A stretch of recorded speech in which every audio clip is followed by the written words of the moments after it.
Hi there, this is Victor Cook, the executive producer and supervising director of Stretch Armstrong and the Flex Fighters, which you can watch on Netflix.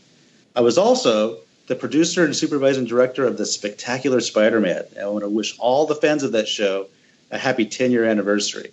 You are watching Kneel Before Pod. Kneel Before Blog presents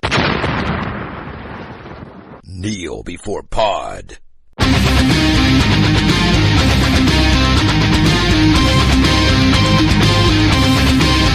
Hello and welcome to another confused episode of Kneel Before Pod, the podcast that makes sense out of chaos. I'm your host Craig and I'm coming to you from the astral plane to discuss the first episode of the third and final season of Legion. Joining me on this trip through the time tunnel or rabbit hole or whatever you want to call it, we've got Aaron. Hi. Hi, so are you ready to talk more Legion? I'm always ready to talk more Legion. Well, that's good. That's definitely an advantage.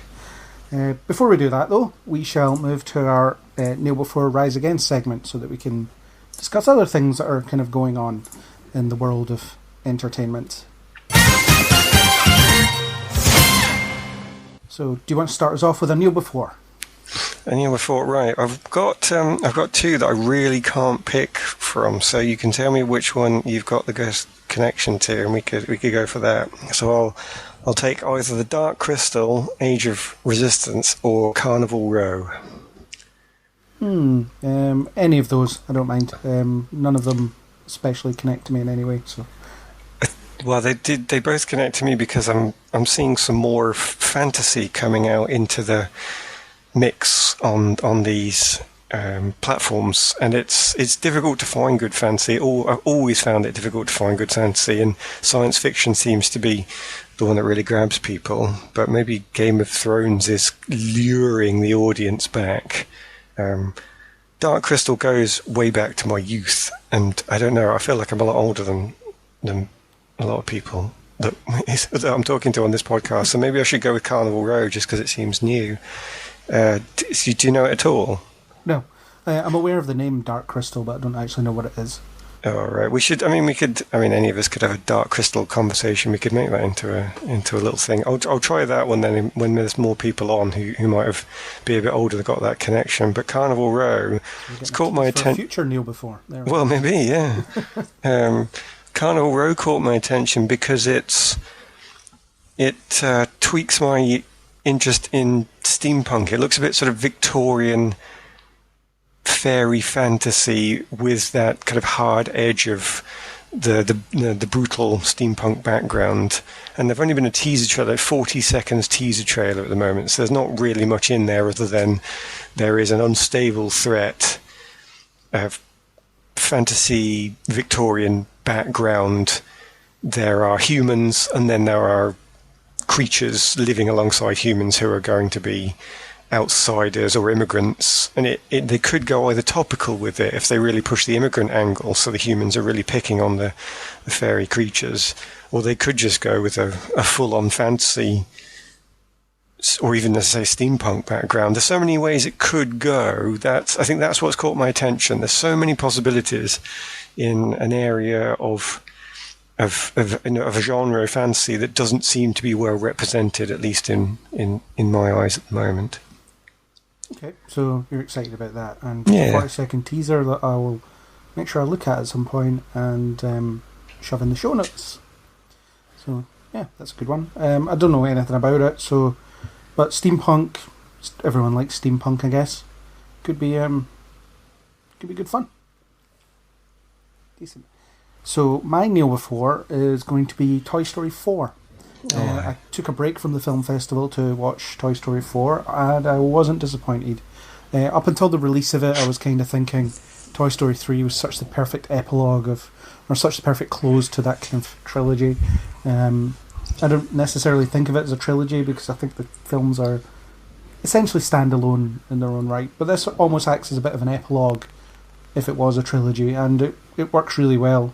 The director, I'm blanking on his name at the moment, it was his first time doing anything, so Pixar giving him the reins to that is quite remarkable, and he did an excellent job, and it's just a really good film. All four Toy Story films are really good because of the heart and the way the characters bounce off each other and the journeys they go through, and it's it's just great. So I'd recommend that everybody see it. Is it a precursor to something new then? Is it sort of going on to a new child, so it's opening up a whole new world, or is it actually another ending? I mean, you say it's an epilogue, but I mean, if they've already had an ending, an epilogue being an entire film sounds like there must have been a lot more plot in it than And They Lived Happily Ever After by doing a couple of things. Well, I don't know if you've seen the third one, but at the end of the third one, they move on to another child. Oh, right. The toys are gifted to a young child, so it almost starts over again. And then we had a couple of shorts that detail them getting into very quick adventures under various circumstances. But this is a kind of full length adventure, and it focuses on Woody as a character, which all of them do. Yeah. But very specifically on him and what it means to be a toy and what it means to be a child's toy, and I guess how Woody feels about all that as well, and how he feels about everything that's changing. I mean, I don't really want to go into detail because it would spoil it for those that haven't seen it. It's just sure. But I was really surprised the direction it took and the way it juggles tone is amazing. It can go from comedic to horror to kind of dramatic. Yes. On a dime, and it's really amazing. I mean, I think there's a lot of other filmmakers that could be taking note of what Pixar are doing in terms of storytelling because they do better than a lot of others do. Everything you've said seems like it describes the previous films as well, which is not necessarily a bad thing because it's their theme motif or style, if you will. But I don't know what makes it stand out now, actually, because is it just doing the same thing it always did and equally as well? In a sense, I mean, there are things that move on, but yeah, the broad setup is exactly the same. It's toys that are hiding the fact that they're sentient from humans around them, and they get into adventures that involve them trying to manipulate things that are much bigger than they are, and trying to traverse long distances when you're an 8-inch figure or whatever, might seem impossible. That kind of stuff. Well, fair play. If they've managed to get 3 sequels out of it and they're all actually worth watching, then absolutely fair play. I mean, they don't really delve into the how are these things alive thing, especially since the new character Forky is created by the child out of a spork, a couple of lollipop sticks and pipe cleaners, and is suddenly imbued with life, which that's one of those conceits they never really explain, like how are the toys alive, what makes them alive, and how do they come into existence. But I guess that's for us to debate as fans. Well, you could do, but you don't need it. The whole thing is supposed to be the magic of childhood. It could simply be a child believes it's a toy, therefore it is done. Yeah. And then that's basically what happens here. It comes to life because Bonnie, the kid, connects to the toy. Yeah. So very impressed with it. So I'd recommend seeing it for those that haven't. It's only just out as we record, so get yourself to the cinema, take it in, and just enjoy it. What about Rise Against something? I have to give you a choice on this as well, actually, because I don't really know which way to go. I've got the ending of Altered Carbon, specifically the ending from about episode 7 onwards. I've also got Dirk Gently's Holistic Detective Agency. Now, neither of these are particularly relevant, so I could take whichever... Not relevant, topical. So I could take whichever one you feel like. Well, I've not seen either of them, so... pick one. In that case, I suppose I'll take Altered Carbon then, because I did have a connection to that. So maybe it was more of a investment in my part, because I did actually like the start of Altered Carbon in a way that I didn't expect that I would, because it's very definitely a piece done by a small member of artistic society that I refer to as the sex and death people, and I don't really have much time for them on the whole, but I honestly think that they'd done a good job with Altered Carbon, and I was really getting into it, certainly first 6 episodes. Then with episode 7, they really, I think, not necessarily showed their true colours. I mean, maybe it was a bit of that, but it unfortunately seemed to unravel into more trope or plotting, more standard stuff after something that had opened up a whole new universe, which is relevant to us because it is the future that's coming, a version of the future that's coming with all this new tech that's coming out. And so it could be really relevant to our society. And then all of a sudden it's just, okay, here's a bit of an action plot. Here's a bit of faux Shakespeare where there's family does bad things and so on. And you're thinking, yeah, fine. I'm no longer interested. You tweaked my interest. You really showed me something good. And then I felt like it was nothing new anymore, which is a shame for it to end that way. Okay. I heard good things about the first season of Altered Carbon. I've just not had the chance to... well, that is this one. I don't think the second one's out yet. Oh, right, okay. So I have just seen the first one. I say episodes 1 through 6. Yeah, great. Yeah, I think what I heard was the first few episodes that people had watched, but I hadn't really heard much about it, and it's kind of dropped off. I don't know if Netflix are making another one. I imagine they might do, but I don't know. It sounds like it could go either way for me. I just haven't watched it because I haven't had time, and it feels like there's other stuff that might interest me more before I get to it. So there's just so much. Well, if this is the thing, but for me, because your site is so obviously heavily influenced by the superhero side of things, and there's loads of that. I can easily see how you're totally busy on that, but my tastes have always gone more to the science fiction and fantasy pure genre, I suppose. Yeah. So I without really being as interested in the superhero stuff lately, I have actually been looking for these other things, and every time I find something, I really jump into it.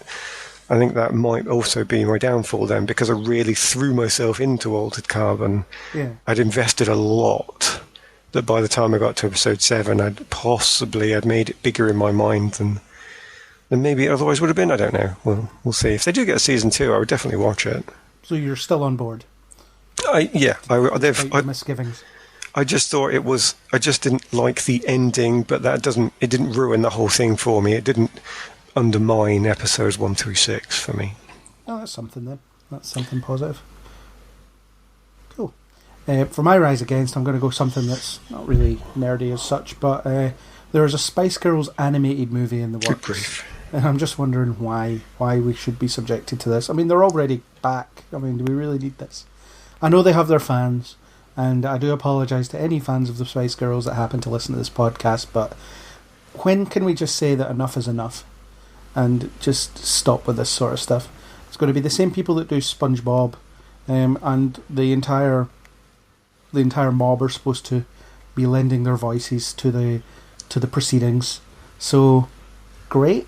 I mean, we already had a Spice Girls movie, and I don't know that it's to be any good even among fans, but yeah, do we need this? Why are we getting this? Well, we're getting it because they are doing a revival, so people sense money. I mean, I think that is literally the reason. Yeah. According to Empire Online, little is known about the story at this point. I mean, I can't imagine what the story would be, but jeez. Yeah, talk about regression. We seem to be regressing politically, and now we're regressing musically. Back to all this tripe in the 90s that we thought we were rid of. Oh, we've always done that, haven't we? How long have we been in this current phase whereby the producers are looking to the past to remake rather than come up with something new? I mean, this isn't a new problem. This problem's been around for years. It just fits that trend. Yeah. Yeah, but I don't like it, and it's my Rise Against, so I'm not to not like it. No. Yeah. Do you have any opinion either way? I mean, would you rather this didn't exist? I can't bring myself to hate it. It doesn't feel worthy in my mind. I think, unfortunately, it's... unfortunately for this podcast, I'd have to say I don't think it will even bother me either way. I can see that it could be good. I can see that it could be bad. I can see that it could be topically relevant in terms of various feminist issues going on at the moment if they do a good job with it, but if they're just riding the coattails of somebody else's problem, then arguably they're making it worse. And without data, I think I'm just going to have to say this is going to pass me by without noticing. Cool. All right. Well, no further comment on that then. Let's get to our featured topic. For listeners who maybe follow our Legion podcast before, last season we did a series of podcasts where we leapfrogged some of the episodes and just kind of covered them at once. So we're starting with the first one because it makes sense to do the first one. We will return at episode 4, I believe. That's when we'll come back. And then after episode 7, and then after the finale. So this is just the first one. So hopefully we'll get to delve a bit deeper into it and equally not go on as long because we don't have an awful lot to say at the moment. But I think we should just forego all the spoiler-free stuff and just delve straight into the spoiler section. Would you agree with that? Yeah, sure. I mean, it's one episode, so we're going to need to talk specifics, Yeah, so let's do it. I guess the first thing to establish is, what did you think of this episode as a return for the show?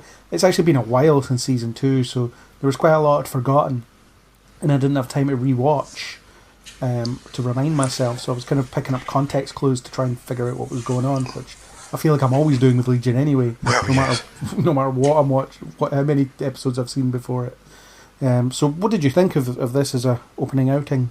Well, I did have a quick look at stuff before I watched, actually, because as you say, I know what type of show this is going to be, and I don't want to be caught out like I was last time, especially because I have to talk about it, where you're thinking, has he done an Alice in Wonderland reference because it's going to be meaningful, or does he just want to show a signature of madness throughout? And I feel like with Legion, you kind of have to get into the details, do your research a bit before you can even begin to answer that. So I did have a quick look, and I was wondering what on earth are they going to do this time round, and I don't think I've noticed another one of those mysterious themes in the background, which I kind of wanted. So maybe I thought it was a bit of a shame that I didn't see one of those to get my teeth into and really set my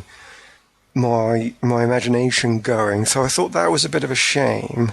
I did pick up the theme. It is robots are bad, humans are good. I mean, at least that's where I'm going at the start. And of course, if it's a good Legion series, then it'll flip that round. Not just to the opposite, because that's not the way Legion works. It turns it 90 degrees and then makes you think about something else. So they've given me a starting point, but I'm looking for more to springboard off of before I'm going to say I really enjoyed it. I did get enough, though. I was enjoying it. Mutants are good, maybe, rather than people. Maybe, yeah, fine. So I did. I am going to say I enjoyed it, but I'm not going to say I totally loved it, because I think I was on the edge of my seat watching for something that I then didn't necessarily get. So, I mean, are my expectations too high? Am I looking for meaning that isn't there? Because it definitely did that in some of the previous seasons. I'm not sure yet. To get a full appreciation of what's in my head, I'll need to watch more episodes. But I did enjoy what's the constructed space? They actually, I mean, obviously there's the astral plane, but they referred to a couple of times these mental constructs that they could build and exist in. Yeah, I can't remember what it's called either. No, it didn't have a special name. It was just it was just literally how they referred to it. But yeah, it's like their mind palace or whatever. Exactly. Yeah. So when we were messing around in those, I was enjoying that, because they always present good imagery. So even if there's no detailed meaning, I still like to see the things like I've forgotten the name of the character they introduced, Switch.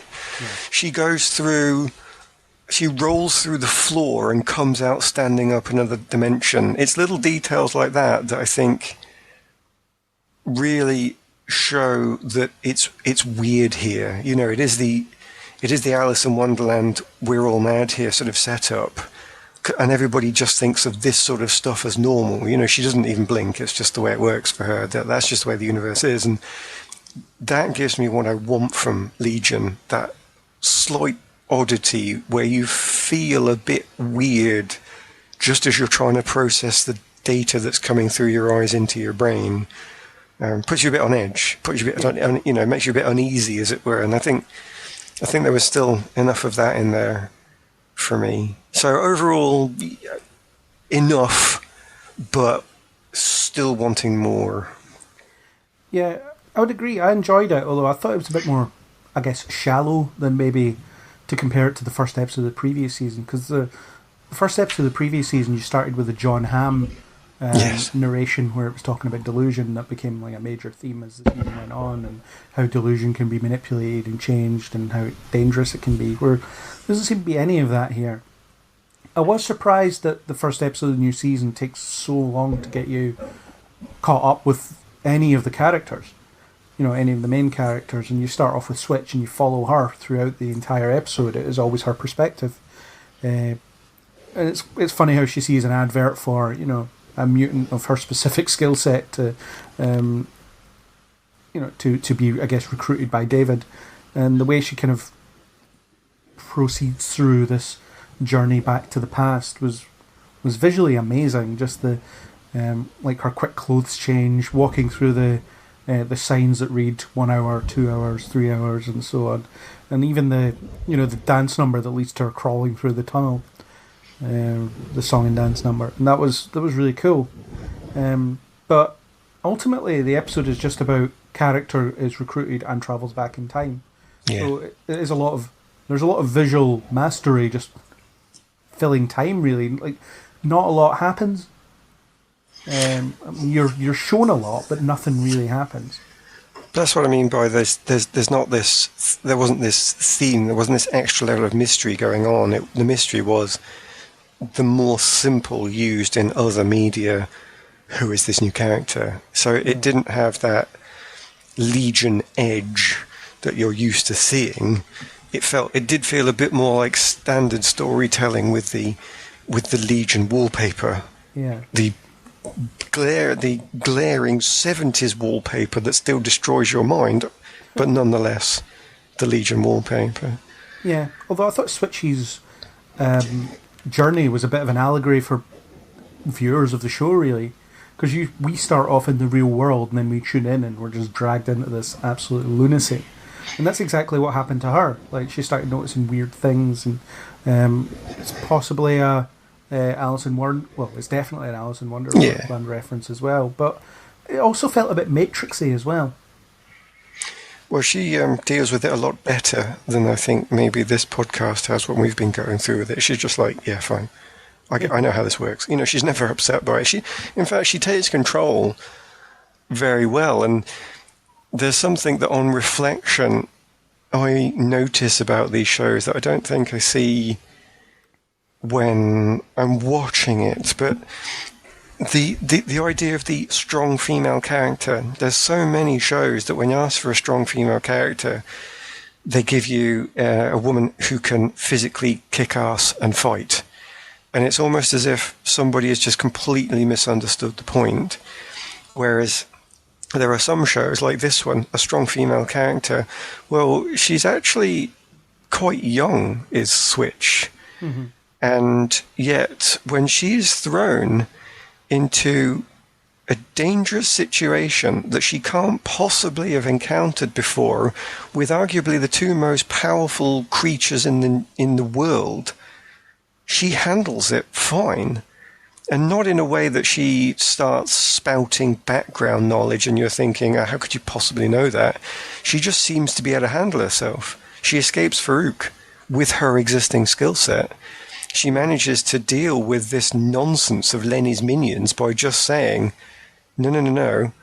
In this negotiation, I have the power and you don't. You don't get to give me orders. And it feels like it is shows like this that actually give you what is a properly constructed strong female character by people who actually know what that means. And it's things like that I think maybe you're not necessarily watching out for, but when you're reflecting back on it, you think, Well, that is one of the reasons that I did still like this episode. I didn't get Legion as I was expecting to get Legion, but I still got a series of characters that seemed well established, knew what they were talking about, each has their purpose, and none of them seemed to be drawn by the whims of the plot or the whims of culture around us. They were drawn by their own personal needs at the time, and were also competent, by the way. We don't have to ram that down your throat. We can actually just show, look, this is a person being competent. No signposts. You can just see it. And I think when you're actually watching that, certainly for me, it just goes into the right place in your brain, and your brain just accepts it as a good thing. Yeah. And I really liked how they built her character from the beginning, because she doesn't have a lot of dialogue until a bit later on in the episode.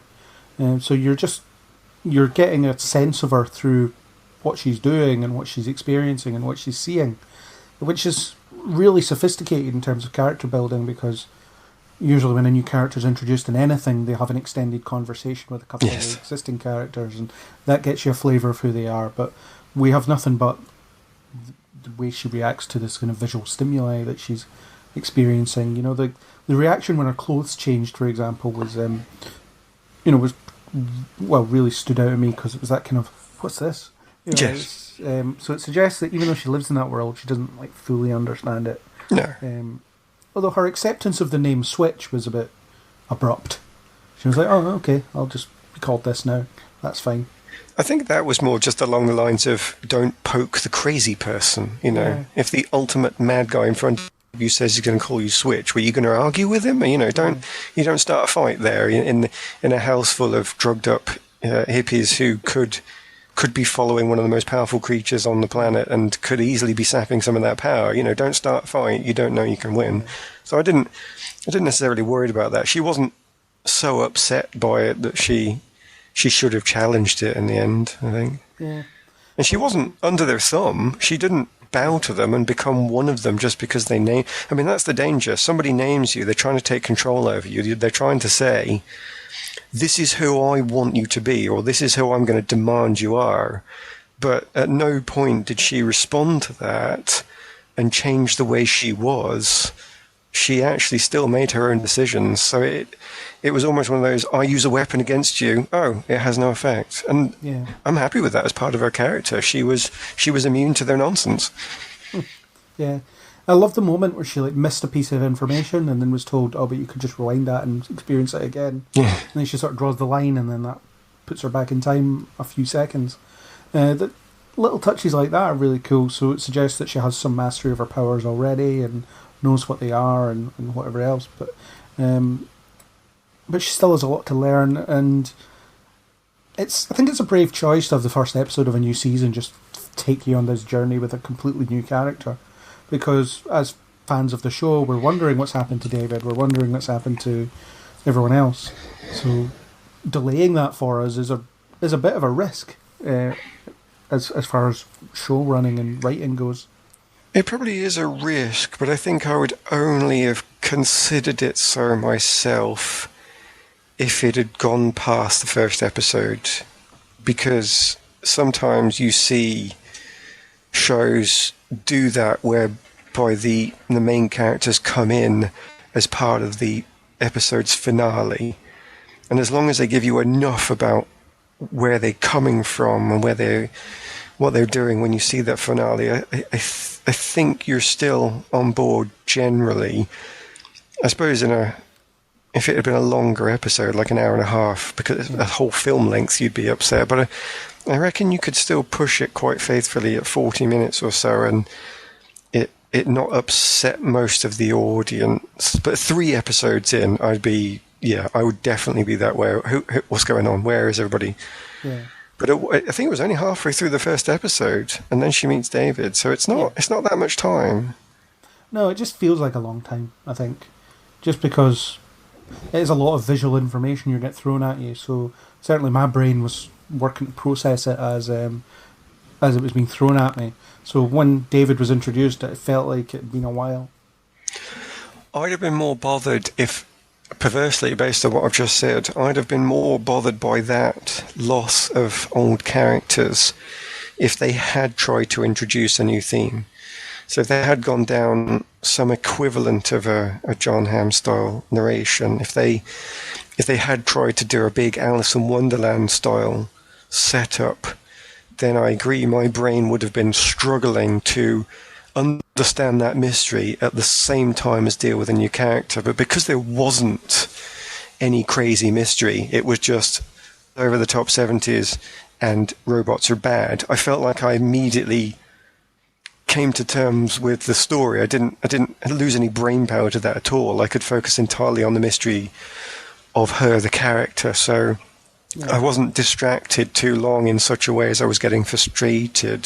Mm-hmm. But yeah, if they had have had a John Hamm character giving me an overarching story, or if they had been doing lots of Alice in Wonderland references and I'm trying to connect this character through Alice in Wonderland to David, that would have been far too frustrating.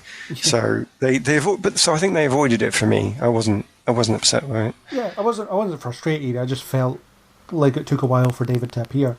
Yeah. And you said it was only like 20 minutes, and I kind of wasn't aware of that, although because I wasn't checking the timing when I was watching it. But what did you think of the introduction of David? Like, they definitely leaned entirely into his kind of villainous side. For me, I mean, the bit that stuck out for me was where she asks about trust, and he says, "No, I tried that," and then just reads her mind immediately. And he's gone past those kind of those graces. He will just use his powers to suss out what he needs now. Well, we were promised that, though, weren't we? I mean, the showrunner did say this is the origin story of a villain, so. To be fair to them, they have only committed to what was promised, and I would want no less. Yeah. And the trick of a good villain is that they are sympathetic still, in that they're believable. They don't have any twirly moustache motivations, and I don't think David does. I think they've actually set up 2 series worth of trouble that he's been through, and unfortunately he's come out on the wrong side of it. He didn't manage to reconcile it in a way that our culture would say is a good thing, so, and he's embraced it. He's not necessarily even upset by that. And interestingly, it also seems to match what Farouk said. Mm-hmm. David, we're a species above. We're the gods of these people. What on earth are you trying to do being a human? You're not a human. You're better than them. And David has embraced that. He does now believe it. He's got Lenny and his minions, and he ignores human cultural requirements of not reading people's minds, and goes on and does what he wants. And I think they've set it up so well. They've presented somebody who has believably gone off the rails, and they've potentially had to introduce Switch, therefore, because they need a hero front and center for the audience to root for. And so I think definitely the plot's gone down the route I can only expect it to go down, and I'm enjoying it. And David is still offering me interest. He's still having issues to get by. He's got to survive. He's got to find his way through. He's got this plan that he needs a time traveler for. Okay, what's he going to try and do? Where is his scheme going? So he's still got the mystery of the plot. He's still got his wants that have not been answered yet, which have invited me in, and I want to know. And they've not tried to make him any more than he should be, which is the villain. So I think he's in the right place of the story to be interesting without being unbelievable. So I'm actually fully on board with what they've done with David. I think he's still a good character. I think he's still giving me reasons to watch. Yeah, I liked him, and I quite like the appearance of the other David. The clueless one that has no idea what's going on. Yes. So it seems that there's a part of himself that, I mean, they've flirted with this before. A part of himself that he's sort of keeping secrets from. So there will probably be some kind of internal conflict once again at some point where, where kind of, I guess, the good side of him that he's trying to stamp down will fight back in some way. But it wouldn't be his story if they didn't do that. So they do need him to to be conflicted. I know I've just said that I think Switch is the central character, but I think that is for this introductory plot, because it is still a show called Legion. It is still a show about David, so he's going to have some form of Jiminy Cricket on his shoulder, otherwise it's going to get dull. Not necessarily dull, but it's going to be difficult to build any connection to him if he doesn't have that conflict. So yeah, it's good to see it. Yeah, and I guess it remains to be seen what side Switch will actually fall on when the chips are down, I suppose. Sure. Because we still have no sense of, is she a good person or not. We get a sense of how confused she is, and that she's looking for a purpose or whatever. But the fact that she's whether she's on David's side fully or not is up in the air. Obviously, time travel's a big part of it at the moment, because you've got, Future Sid was kicking about last season and so on, but that's still a bit of a question mark, and obviously it will be dealt with in the coming episodes, because you've got to have a bit of that moral conflict in there. But sort of centering on the villain recruitment is a bit different as well. Obviously you get villains in other shows that you spend a lot of time with, but having the villain as the central focus is very different. Having shows about villains, there's not. They do exist, I suppose. Like leaders of criminal organisations and things, but broadly speaking, certainly not in the superhero genre. Doesn't happen.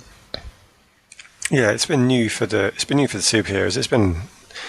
The anti-hero has been around for a long time in TV, because as soon as people started to get bad main characters who were taking actions in society that people wish they could take, telling off the boss, slapping the bad guy, as soon as people started to see that, it reawakened that need to see this anti-hero again. That's probably gone through loads of media, and there's definitely been in the comics. We've seen that already, and it's certainly been in the films. Yeah. But here on TV, it's an angle they've not done in this one little genre, which is interesting because, of course, you can actually just live inside one genre now. There's so much in your super shows. You could actually say all my telly time in a week goes over to just the super shows. That's all I can watch, Yeah. So if that was all you're watching, then it would fulfill that niche for you. Well, I suppose once the Joker movie comes out, I guess that'll be another one to add to the villain origin focus. Yeah. And Suicide Squad to an extent, but that was about redeeming villains in some ways. So. Well, the anti-hero can always be offered redemption. I think that's a reasonable plot line. That they're always going to get offered that at some point, a way back if you want it, because then one of the interesting choices is where they decide to turn that over a new leaf, or whether they say, no, somebody must be this side of the line, and pick up their gun again. It's a reasonable choice to give them. Yeah, and we've still got Fruit kicking about because you can't get rid of him. He's just there all the time. Yes, I was pleased to see him actually, because without him, they would have lost a lot of character from the show, because he is such a big character, and even just him walking around being snide at people was one of the best parts of the whole episode for me. And it's kind of weird the position they've put him in, because he is working with ostensibly the good guys. If David's a bad guy, then the oppositional force is kind of the good guy. But when you think about all the crimes that he committed up until this point, and he's just allowed to wander around, it's, have they just forgiven him? Is it not important anymore? It's somewhat jarring for me that they're just, it's fine, we can trust this guy. Oh, I think that's further than is what's actually happening. I don't believe for a second they think they can trust him. I think it is very much the enemy of my enemy. So the bad guy we're going up against is access or something, or try to. Well, how? The bad guy they're going up against, David, can reorder the universe, and they need something they can fight with. And I know they've got Carrie's kit, but at some point you need an equally big magic wand that can also alter the universe. And for a fact that if Farouk can betray them at any point and somehow either ally with David or repossess David, he's going to do it. And they must, they're never going to write it where the characters don't know that as well. But yeah, if your enemy has got a universe-altering magic donkey, then you need the equivalent magic donkey. How can you not have him there? And they can't. What are they going to do? We'd just like you to wear this thing all the time that makes you our slave. He should never agree to wear any handcuffs, because he should be able to just say, well, I just change the handcuffs into chickens and walk away. No, I'm not. Of course, I'm not going to agree to that. Idiots. We can have an alliance, but we're not. Nobody's going to be trusting each other deeply, I don't think. Yeah, I suppose. I mean, I think it's just strange how sort of casually they're working with him, and there doesn't seem to be any concern about that, at least not at this point. But he is just cutting about being snide at people, and as you said, and just pleasing himself, really. Which, considering how opposed they were to him not so long ago, it's weird that they've gotten to that point kind of so quickly. Well, I'm not sure that it is. I mean, I see what you're saying. It's not that I don't understand what you're saying, because clearly I do understand the threat that he presents, but I don't know that I'm necessarily that worried that he's there and they've embraced him, because they have just discovered that David has embraced his evil side. Oh, and by the way, is the one that destroys the world. I mean, I've forgotten the interrogator. I've forgotten the name of the character that is... he gets injured. He's wearing a walking stick. He was the original head of division. Yeah, I've forgotten his name already. That's really annoying. But you know who I mean. At one point, he does turn to some other character and go, "By the way, have you forgotten? David's the one that's going to end the world." Yeah. And everybody does get back in line by that, because of course, this is why we're here. So I mean, it is that desperate situation. So there's a certain amount of acceptance that I think we're being asked to have, but time has passed. Alliances have been made. It's only the same thing as they did between seasons 1 and season 2, where they said, look, some politics has occurred, we're going to need to catch you up, but bear with us for a moment, we've got some more interesting story to go through, and it would honestly be boring for you if we gave you the exposition. And we're actually saying to them, thanks very much for not giving us exposition here.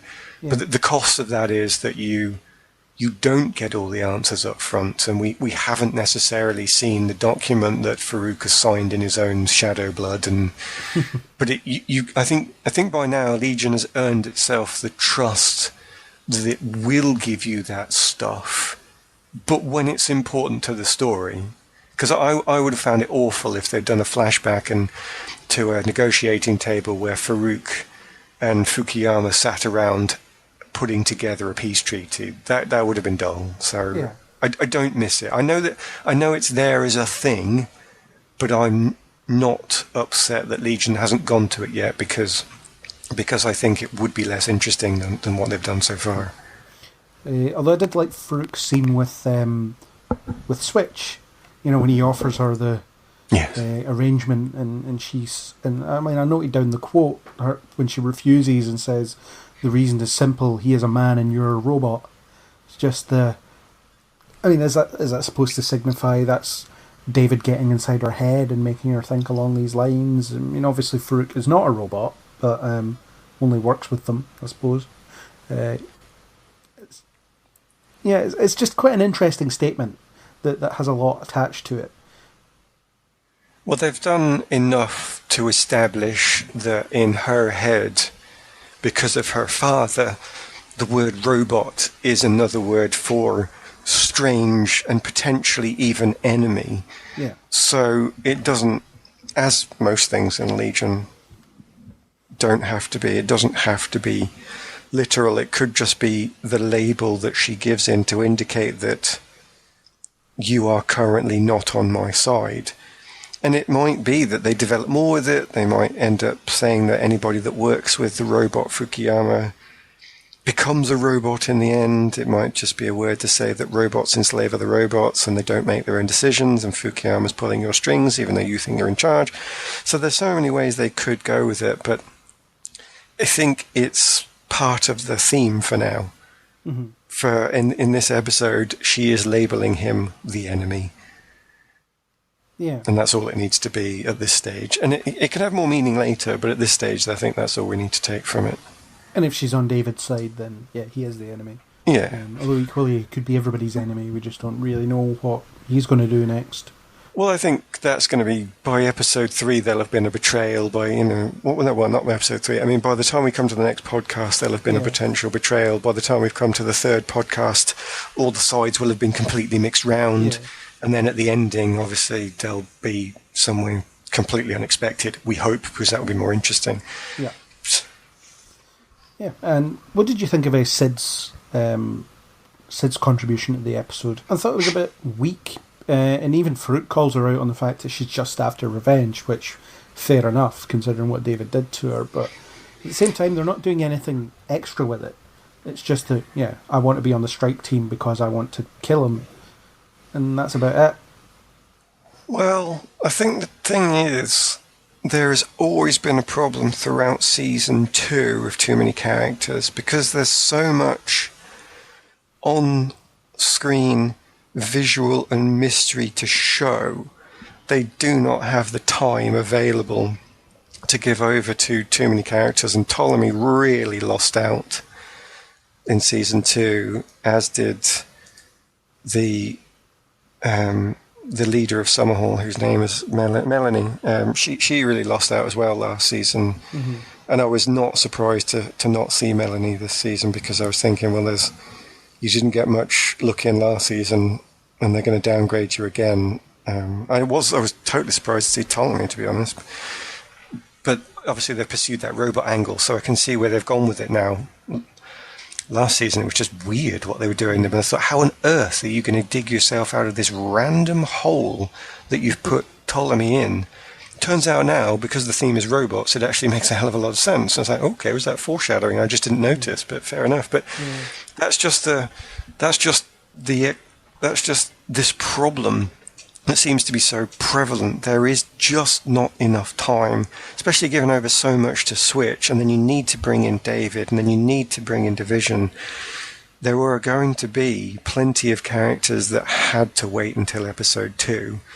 So I will say that I agree Sid didn't get much to do here, but I am just assuming that with David now vanished, taking his people away, episode 2 is going to focus on Farouk and the Division trying to come up with some sort of plan, and I would expect Sid to be front and centre with that, especially with the difficulties that she, as described by Farouk, has lingering feelings to deal with, a duty to be carrying on with, and some need to reconcile both.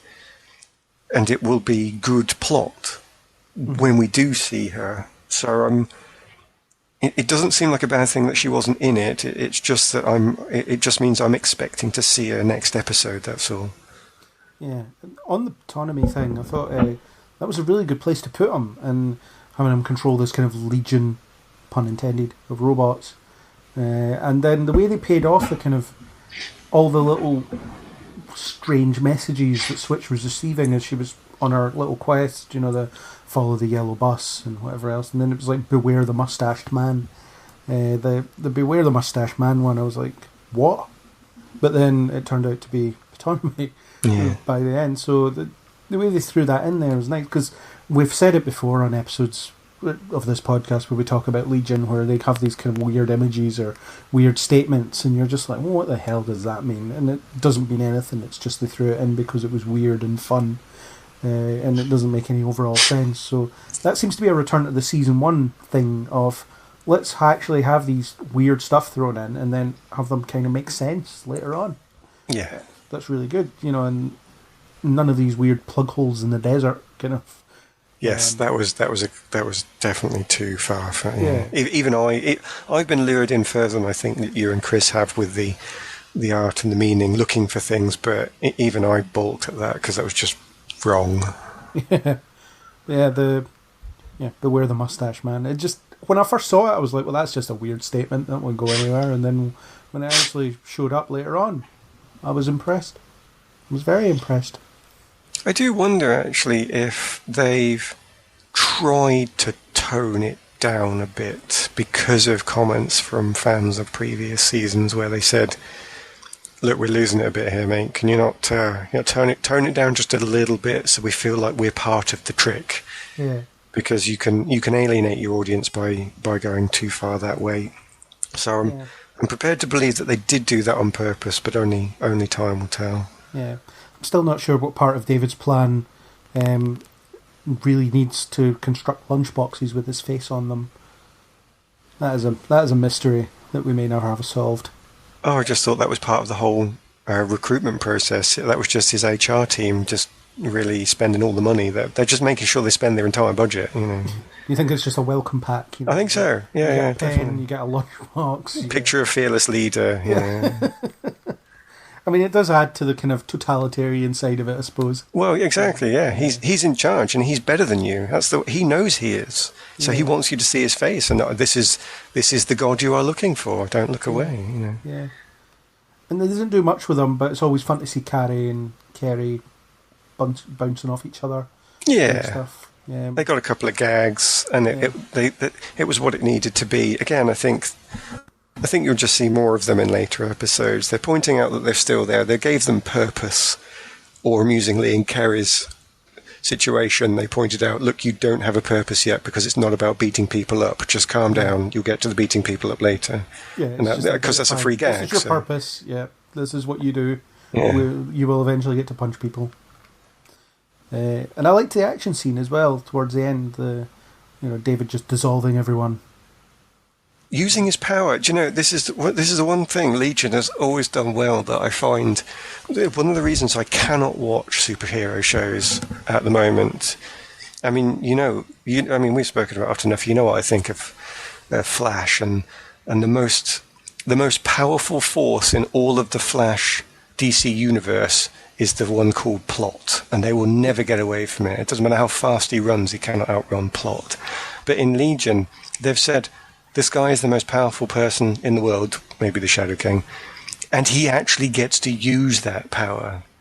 And it's so refreshing to see them not have to come up with reasons why the hero or villain can't just do what they would do. I mean, there's so many excuses that I've seen in all these shows whereby they just distract the person with... I mean, Superman, Supergirl is obviously the biggest problem they have. This person should be able to do everything, and that would make plot boring. So I totally understand the problem that writers are faced with, but I think they should all watch a show like Legion to see that you don't have to be afraid of that. You should just find ways of using it, and if your plot doesn't fit, then it doesn't fit that character. Try a different plot. Don't force it in anyway. So when he just flicks his wrist and the minions go away. Yeah. Great. Yeah, that's exactly what he should do, you know. And he doesn't bother to fight all the other minions because he knows his hippie minions will take care of it for him. Even that makes sense. It's like, I don't have to waste brain power on that guy with a gun because 3 hippies just leapt on him.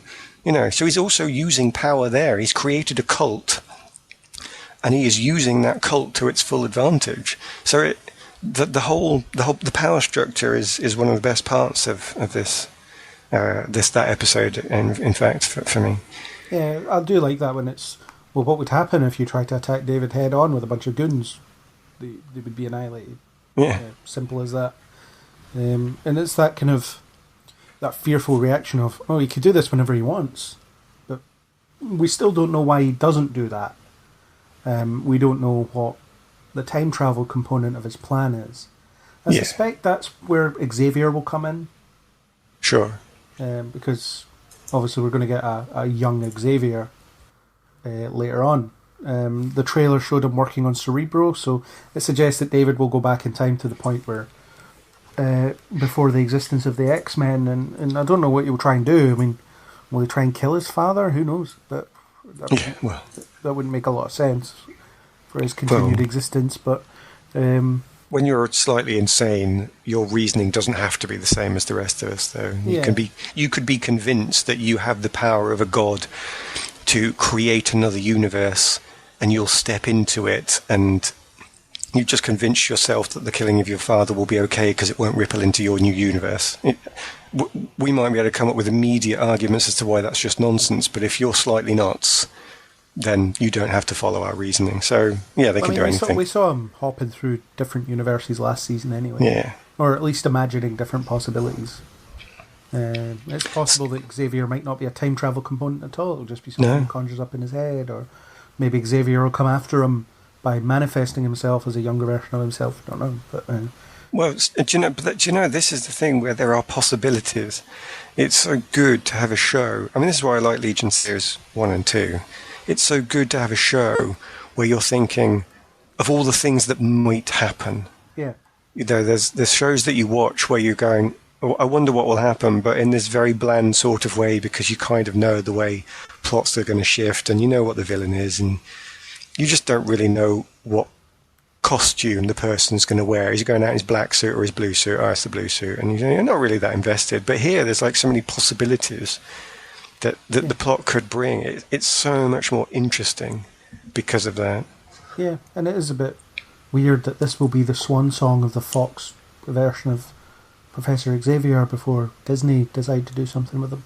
Hell, end on a high. What better way to end, though, than on something that is hopefully going to be promising, good and entertaining, and then you don't have to worry about what all came before. Yeah, rather than Dark Phoenix, which was a horrific end. Which I've not even seen and might not actually bother. Yeah, well, I wouldn't necessarily recommend it. Although I kind of would. It's kind of an interesting failure.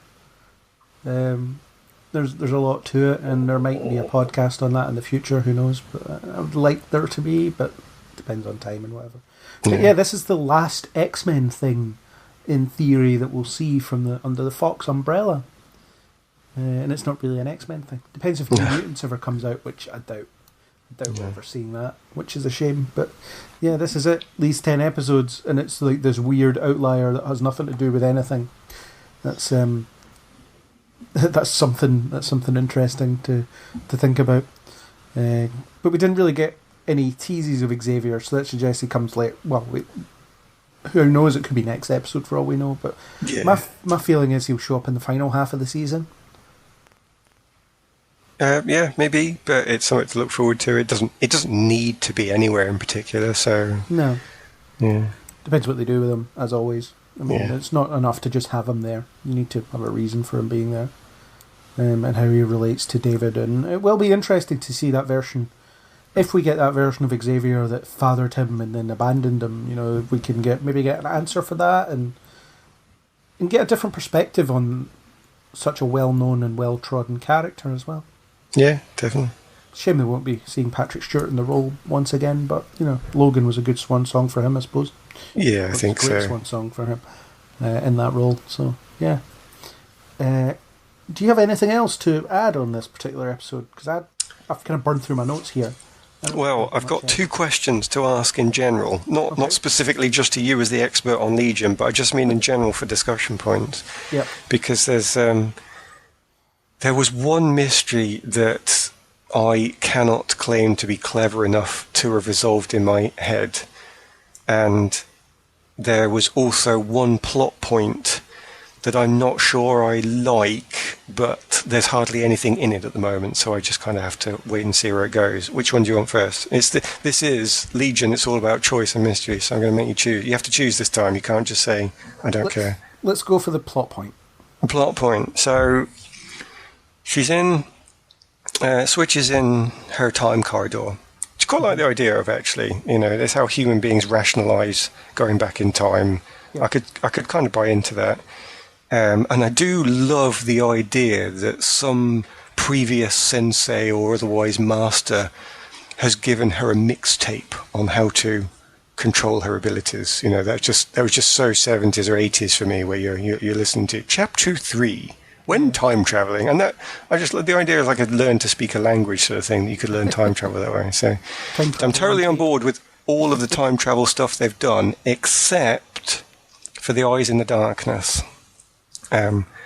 Because I don't know what they're doing with it, but the idea that there is, and I think they even called it a demon, a time demon that stands in the background.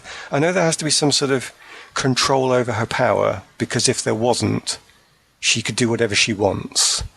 But it bothered me that it was a character, and one that was labelled a demon. You know, I don't need religion or spirituality in this to give me mystery. It could just be something unknown. It could be that people go mad if they go too far back in time. But the idea that it was an all-powerful demon bothered me, because I've got David and I've got the Shadow King. I don't want a third all-powerful creature stepping in the way of that. It feels, I mean, it's just a gut reaction, but it feels like it could only cause another triangle that I don't want, when I've already got a Shadow King versus David, Sid versus David, Switch versus David. I've already got loads of these battles. I kind of don't want another big creature villain, but I realise I'm reading a lot into it at the moment, and I don't know enough yet, but I just wanted to raise that it bothered me. It was like a warning sign for something. I thought, ooh, do I want this?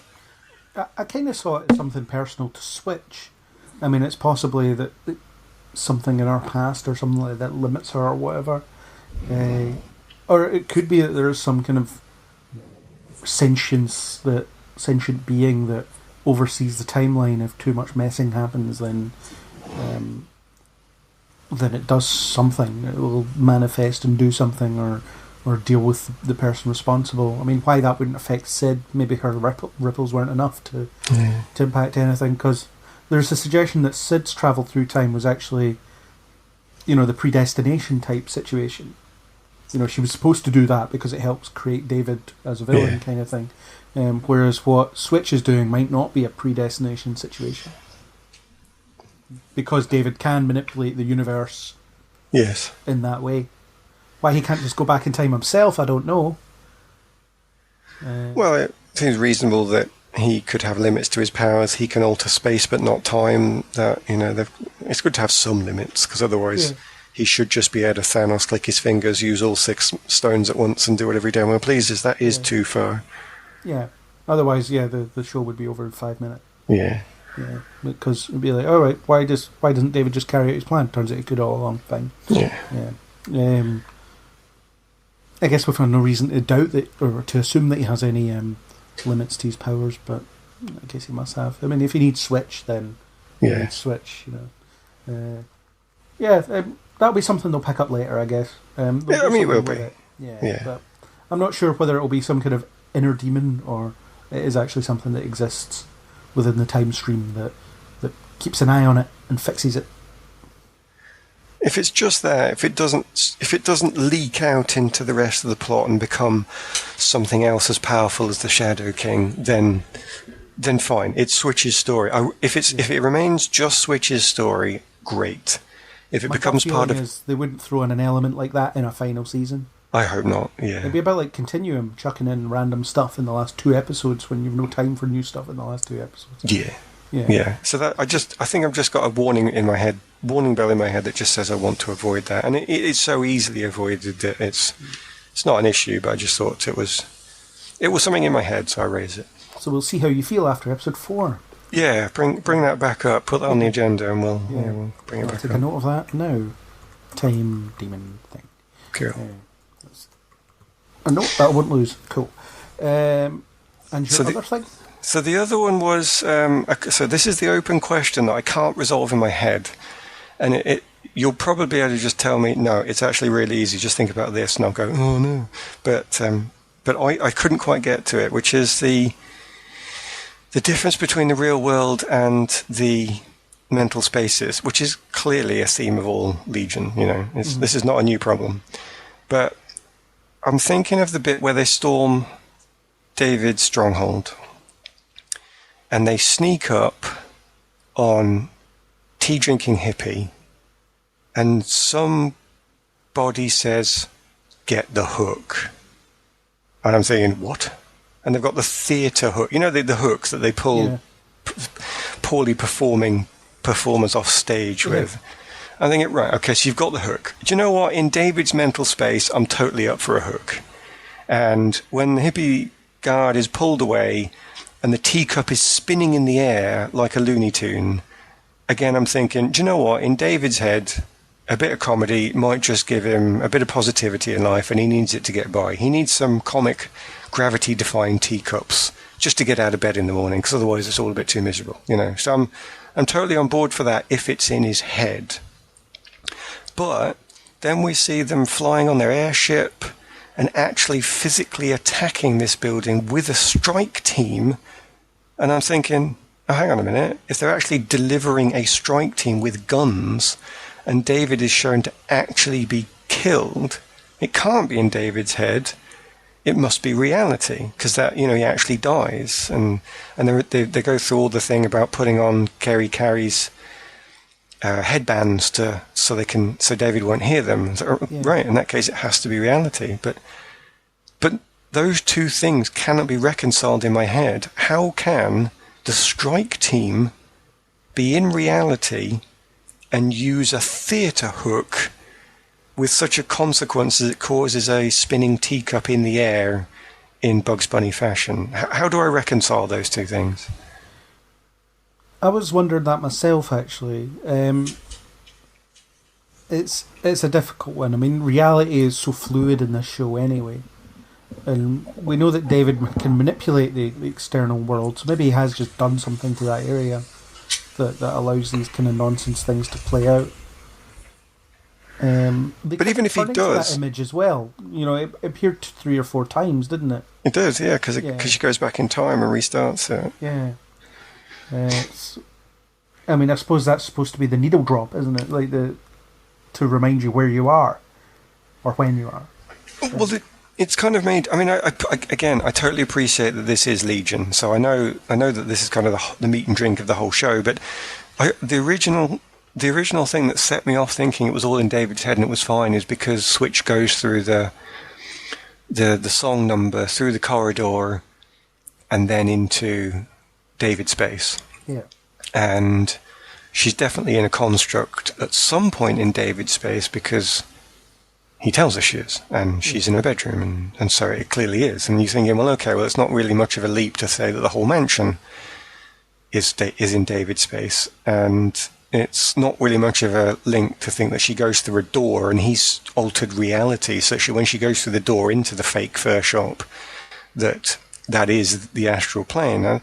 So I was completely pulled into the astral plane idea, especially because the idea that a military special ops team, when packing their equipment and their backpacks, would go, big guns, check. Loaded the helicopter, brilliant. Grenades, got it. Rocket launchers, yes. Theatre hook, yeah, we've definitely got that, sir. We would never leave the theatre hook behind, not on a Black Ops mission, you know. And I think, what? How? So I'm still lost. If David space and reality have overlapped such that Looney Tunes physics are actually in effect within half a mile of David, then I'm fine, because that makes sense. You know, reason is because David, and I can totally buy into that. But I feel like I want that answered. I don't think I can let that go. I think I need some part of my brain. Yeah, can't reconcile it. I need more information on that. So that's another thing I want to come back to in the next podcast. Is have they offered me something like that, where there is a bit of David space around him, and that is altering reality? Or is it just because Legion, and if you don't like this kind of weirdness, then you shouldn't be watching the show at all? Yeah, and Noah Hawley, if you're listening, we are available for you to be interviewed, and we can ask you such questions. Scandalous, but fair enough. Yeah. Well, shameless, sorry, that's what I meant to say. Shameless, but fair enough. Yeah, I mean, he's not listening. He's too busy coming up with even more confusing stuff. But, if he is, on the off chance, we'd love to have him on. And we will panel interview him where we ask him all these weird questions about Legion. Yeah, I don't know. It could be that the reality around him is affected. He has that kind of goofy sense of humour, so he quite likes things not to hit the ground according to real gravity. For whatever reason. Because he is a bit childish. I mean, he always has been. You know, a bit emotionally stunted. Could be that. Could just be that. Shadow King might have. I don't know. Maybe he's having some fun with it as well. Why not? That's a good question. We will bring that up again in episode 4 and see if they answer it. I'm going to say they don't, but I've been wrong before. Especially about this show. I've been wrong before. Well, we all have, yeah. Yeah. So, is there anything else that was boiling in your head that you need to discuss before we wrap up this first discussion?